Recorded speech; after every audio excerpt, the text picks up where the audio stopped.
Semoga yang mendengarkan kisah singkat ini diberi rezeki yang melimpah, kesehatan yang nyata, dan hati yang selalu tenang dalam menjalani kehidupan. Amin ya Robbal Alamin. Hari itu aku, Nano, baru saja pulang kerja dari pabrik.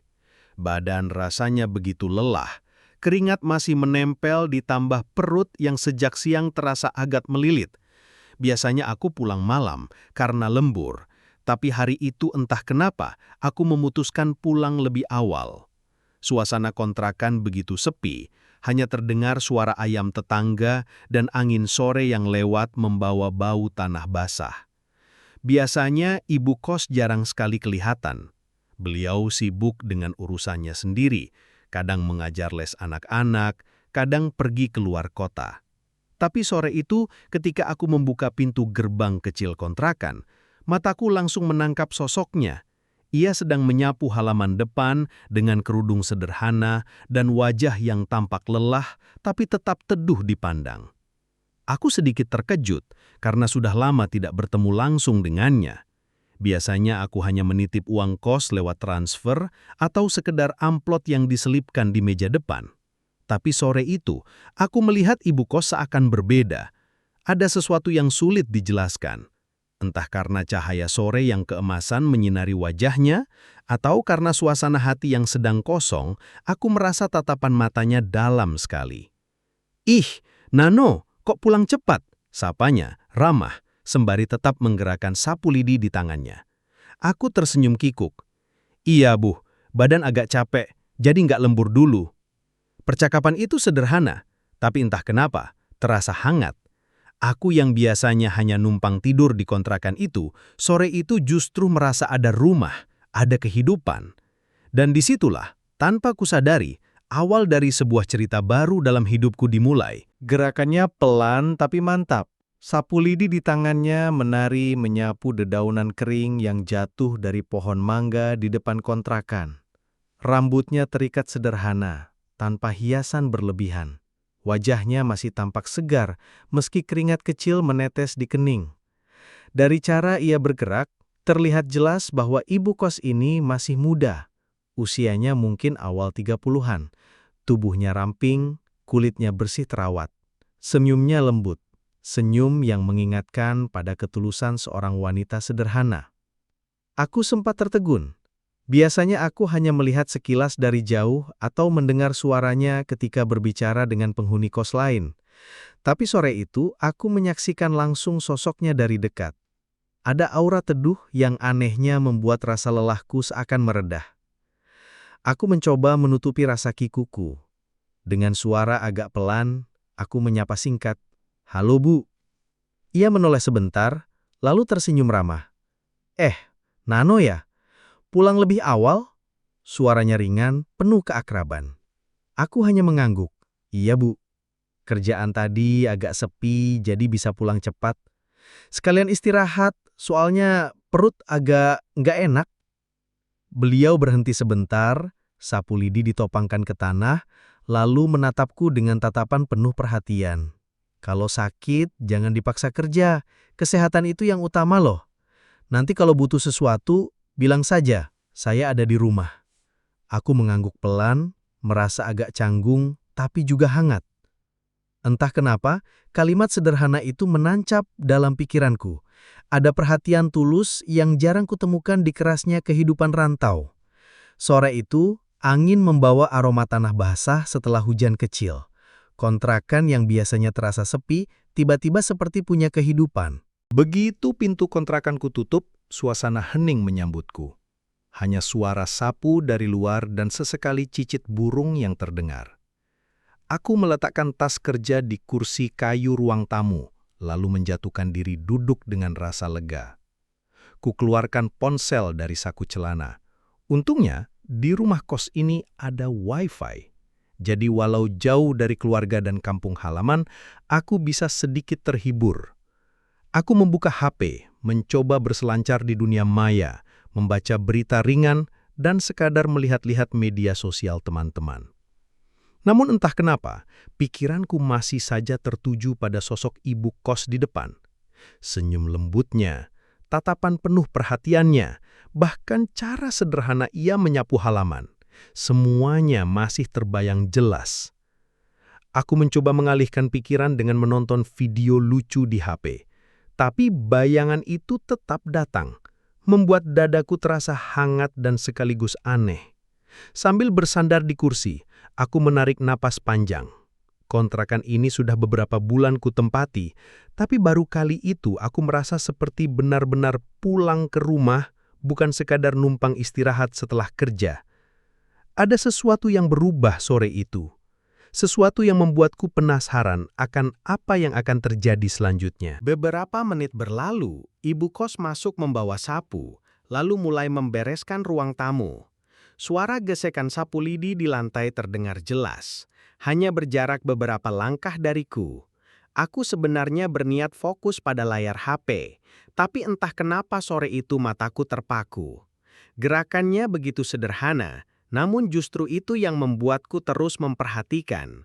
Kaos longgar yang dipakainya, langkahnya yang pelan, hingga wajahnya yang serius tapi tetap teduh, membuat pikiranku mendadak penuh pertanyaan.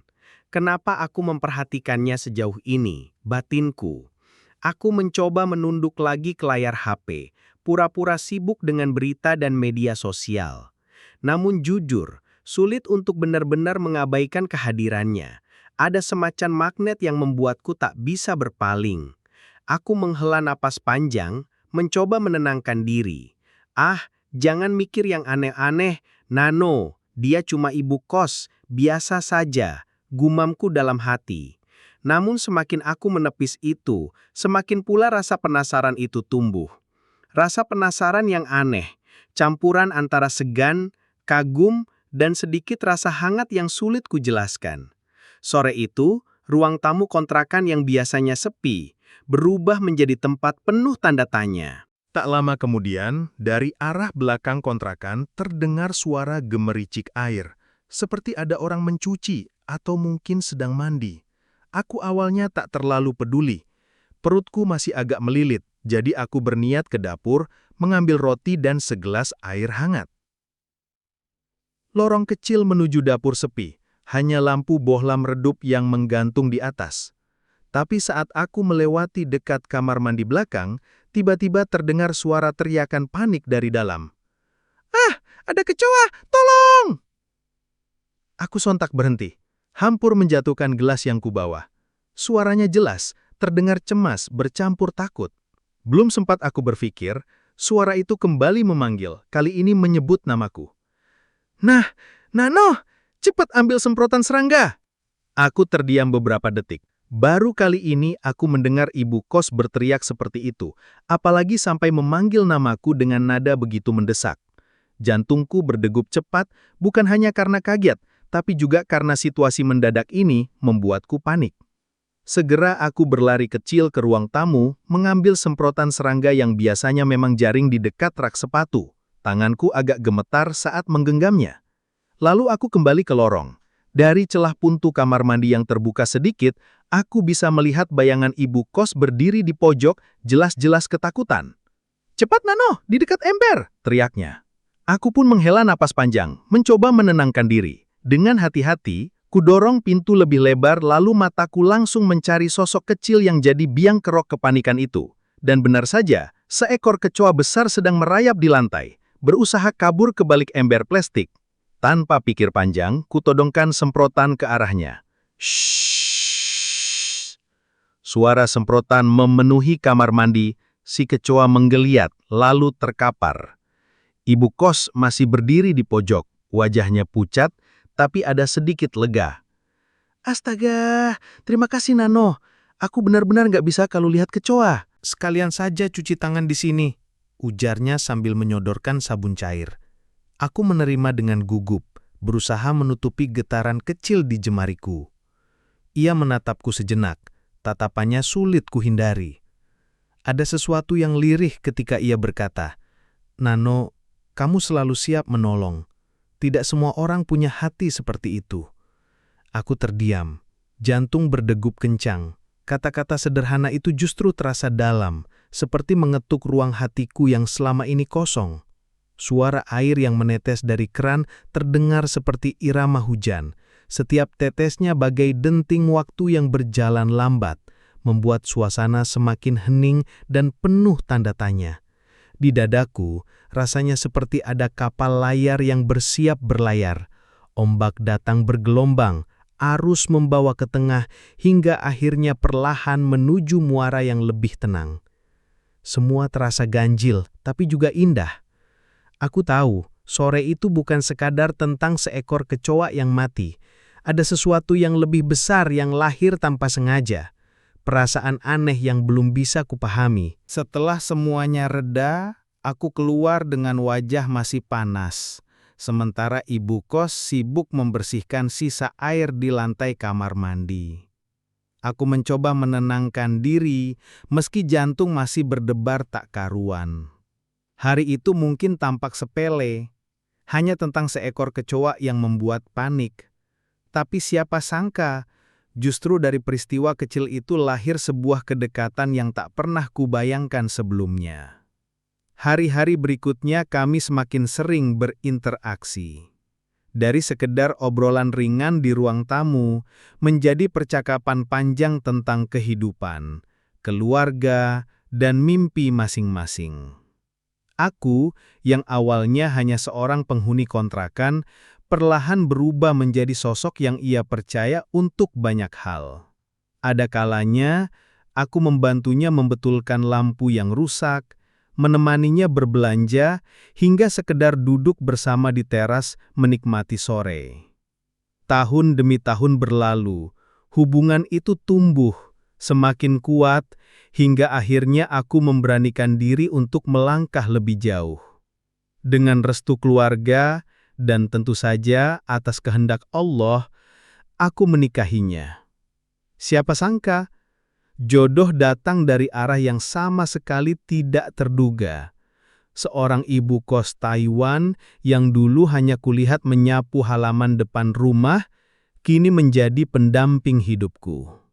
Semua ini mengingatkan aku bahwa hidup penuh rahasia.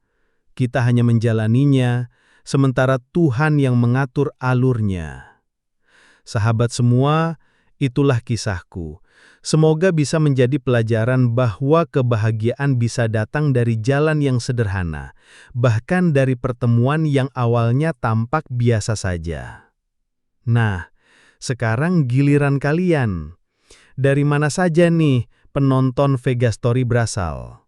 Tulis di kolom komentar, biar kita semua tahu seberapa luas keluarga kita di sini.